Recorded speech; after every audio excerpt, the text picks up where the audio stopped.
कई दिनों से लगातार बोध गया में दुनिया भर से आए बौद्ध भिक्षुओं द्वारा आमरण अनशन चलाया जा रहा है।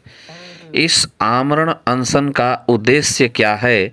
बलिया से आए चंदन मौर्य ने अपने वक्तव्य को यहाँ पर व्यक्त करते हुए कहा।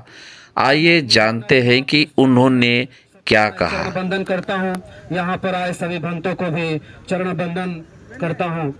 मैं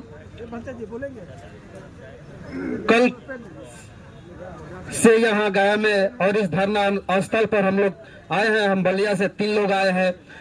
हम पहले गए वहाँ पर तो वहाँ पता चला कि वहाँ से प्रशासन धरना को बंद करा दिया हुआ। प्रशासन से हम लोग ने वार्ता किया तो बोले कि धरना यहाँ कोई धरना नहीं हो रही है, सब बंद हो गई है, आप भी घरे जाओ। हमने अंदर जाने के लिए कोशिश किया मोबाइल लेकर, तो मोबाइल पे जाने नहीं दिया गया। हम लोग तर्क किया कि यहाँ पर जो गैर बौद्ध है उनका अनुयायी है, जैसे कि ब्राह्मण लोग को कहा जाता है, वो लोग झाल ढोलक लेकर अंदर जाते हैं। अगर हम लोगों को मोबाइल ले जाने का अनुमति नहीं है तो ये अच्छी बात नहीं है। फिर भी हम लोग को जाने नहीं दिया। मोबाइल हम लोग जमा किया, घुमा फिरा, देखा वहाँ क्या क्या रीति रिवाज चल रही है। कहीं शिवलिंग, कहीं कुछ, कहीं गणेश, कहीं कुछ बना दिया गया है। ठीक है, आप बनाओ, लेकिन हम जिस दिन हम लोग इस अनशन में कार्यक्रम में सफल पाएंगे उस दिन वो सारा चीज को मिटाकर हम पुनः वो चीज को स्थापित करेंगे। हम लोग हमने उससे बताया कि हम मौर्य वंशी सम्राट अशोक के वंशज से चल कर आए हैं। आप ये मत जानिए कि अगर सम्राट अशोक ने हथियार चलाना छोड़ दिया है तो कलिंग युद्ध भी भूल गए हम लोग। इस चीज को हमने वो प्रशासन से जरूर बात कही, ये नहीं कि मैं इस माइक में कह रहा हूं। और एक दशरथ मांझी थे जो अपनी पूरी जिंदगी लगा दी एक रास्ते बनाने में, तो हम लोग भी ये कसम खाए हैं कि जब तक गैर बौद्धिस्टों से हम लोग गया मुक्त नहीं करेंगे तब तक छोड़ेंगे नहीं। उन्होंने कहे थे कि जब तक तोड़ेंगे नहीं तब तक छोड़ेंगे नहीं।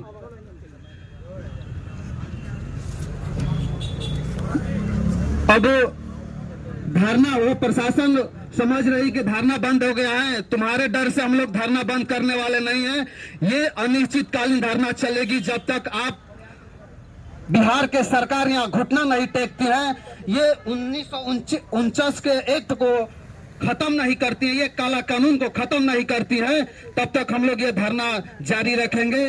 चाहे यहाँ गोली चले, चाहे प्रशासन आए, चाहे कुछ भी करे, लेकिन हम लोग यहाँ से टच से मस नहीं होंगे।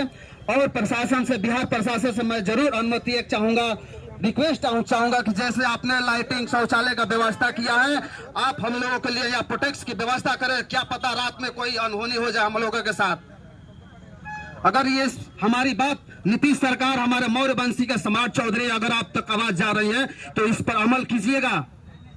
अगर सम्राट चौधरी जी आप क्या अमल करेंगे, आप क्या अमल करेंगे? आपके अंदर में तो आरएसएस की खून बह रही है, इस चीज को ध्यान में रखिएगा। मैं भी मौर्य वंशी बलिया के क्रांति धरती से मैं ये आवाज दे रहा हूं, आपको आह्वान कर रहा हूं।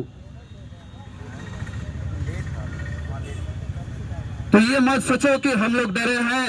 ये क्रांति, राकेश टिकैत अगर सालों तक धरना पर बैठकर अनशन कर वो अपना किसान बिल वापस करवा सकते हैं, तो हम लोग भी वो 1949 के बीटी एक्ट को खत्म करके रहेंगे। और होना तो जरूर है, क्योंकि 370 जो कश्मीर से आप खत्म कर सकते हैं, तो ये क्यों नहीं खत्म करेंगे? ये कहाँ का नियम है कि हमारे घर में दूसरा कोई आकर रहेगा कब्जा कर कर? हम तुम्हारे घर में जा रहे हैं, हम तुम्हारे मथुरा में जा रहे हैं। ये मत समझो कि हम अगर अयोध्या छोड़ दिए तो हम गया भी छोड़ देंगे, कभी नहीं। याद रखना, गया को हम कभी भूल नहीं सकते हैं। अयोध्या, तूने साकेत नगरी को अयोध्या बना दिया, कोरोना काल में मंदिर बना दिया, वहां पर लोगों को बेवकूफ बनाकर। हम गया कभी नहीं छोड़ेंगे। अब ये 85 जाग चुकी है।